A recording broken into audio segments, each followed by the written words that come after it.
So now we go beyond the contract and turning vendors into high-performing project partners. If you've ever felt like your vendor is working on a different project or planet to you and your team, I've definitely been there. And I've seen the fallout when vendors are left to wander their own course or completely left out of the loop. It results in missed deadlines, blame games, and business pain that stretches out a project. I'm Leonie McCarthy, and I've spent lots of years turning vendor relationships into partnerships. Today, I'll share some of the things that we focus on to make the vendors we work with team members from day one. So you get alignment, action, and accountability through the life cycle of your project. So the first point is alignment before action. And while we put effort into contracts up front, it's hopefully so that we never need to pull them out. I think that true collaboration really comes from a shared purpose, not just a signed contract. We like to use our stakeholder mapping exercises that we've done internally with the client to introduce vendors to your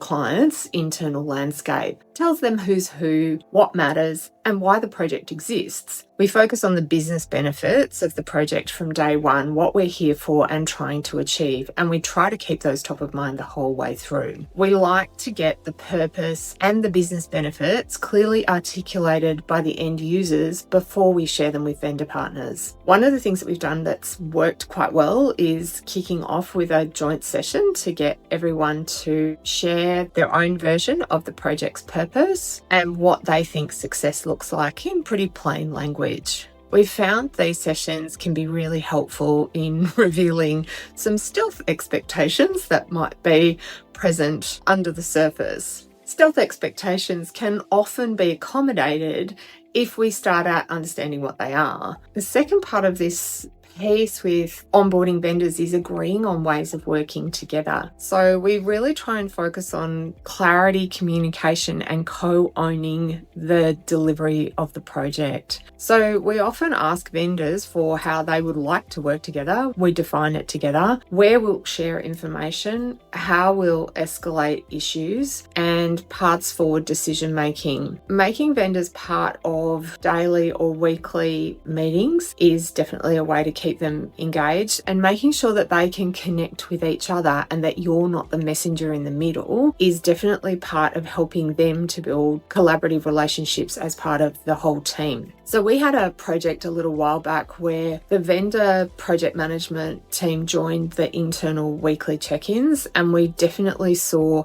faster issue resolution and fewer surprises through that process. So co-creating ways of working agreements, usually they exist in some kind of shared space. They cover things like how issues are flagged and escalated, what's shared, when, how, who owns each deliverable, and how we measure progress. So the third part to this one then is really creating some accountability, but also fostering that with some belonging. So commitment needs building on both sides, and accountability isn't just for our own internal team. Vendors need some clear commitments and to also feel part of the wins as you progress. They also need to feel part of helping solve the problems. Finding small joint wins is helpful early days to build that rapport. We try and keep feedback loops open and embed feedback into our ongoing conversations. When those things aren't working, we'll often co-locate if possible. When a vendor was well behind in the delivery of a project, they had done the easy part that they knew how to do, and they were waiting on another part of the team to do a harder part that they were less familiar with. And we were struggling to get them to engage and really care about the missed deadlines and the frustration that was being expressed on the client side.